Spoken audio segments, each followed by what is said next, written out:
Sometimes I stare at my phone, and it's like I'm looking at a stranger's screen. The notifications are mine, but the way they sit there, unread, unanswered, feels unfamiliar, heavy, disappointing. I'm spending years dissecting every ellipsis, every delayed reply, instead of understanding what it means. Picking apart every emoji, every perceived tone, convincing myself that if I just said or did enough, maybe I'd finally be okay. But the truth is, no matter how perfectly I craft a message, that voice inside me always finds something new to fear. I don't even remember the first time I started feeling this way. Maybe it wasn't one moment, maybe it was 1,000 tiny ones. Every comparison, every subtle shift in response time, every time I felt ignored and told myself, "See, you're not important enough." After a while, you don't even need someone else to withdraw.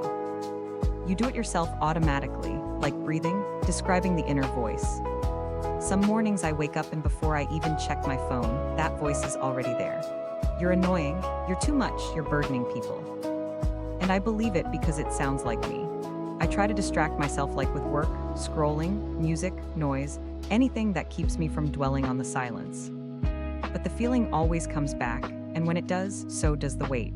People think loneliness is about being alone, but that's not really it.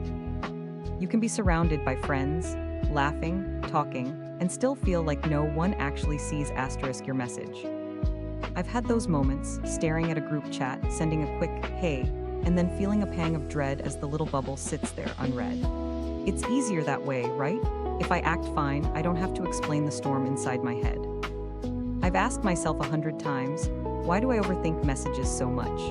And I think part of it comes from never feeling fully connected to expectations, to the version of myself I thought I'd be by now.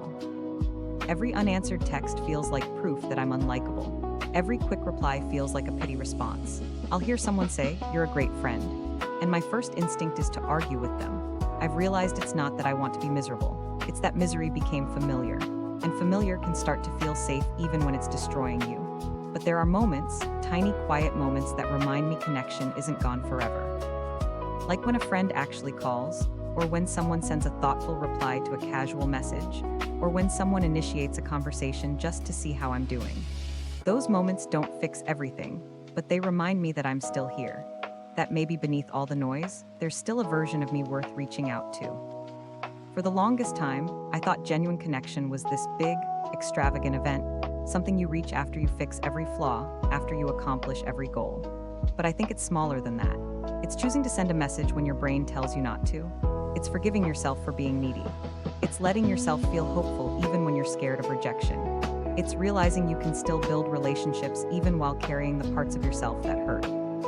I started writing down one thing a day that felt like a small win in communication. Some days it was something simple, like finally understanding a sarcastic text, or when someone used my name in a message. And over time, those little notes started to add up. They didn't erase the pain, but they made space for something else to exist beside it. I stopped trying to silence the anxious voice and started talking back to it. Yeah, maybe I sent a message that was too eager. But that doesn't mean I always will. Maybe I don't love how I communicate yet, but I'm trying to understand how I connect. There's this weird myth that self-assured communication means you wake up one day and everything feels perfect.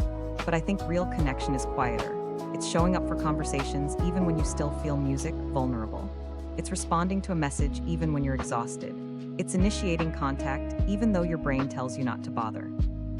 Those things sound small, but they're proof that you haven't given up on wanting to be seen. I used to think genuine connection was about being free of fear. Now I think it's about finding peace with it. Connection isn't the loud moments, it's the quiet ones. Sitting in your room, realizing that maybe you're okay, even if you're not always replied to. It's not about forcing confidence. It's about giving yourself permission to feel everything and still reach out. Though, yeah, I still have days when I overanalyze every pause. I still stare at my phone and struggle to see someone worth connecting with. But I'm learning that obsessing over silences doesn't protect me. It just keeps me stuck. And even if I don't fully believe it yet, I'm trying to accept that maybe I deserve to be heard.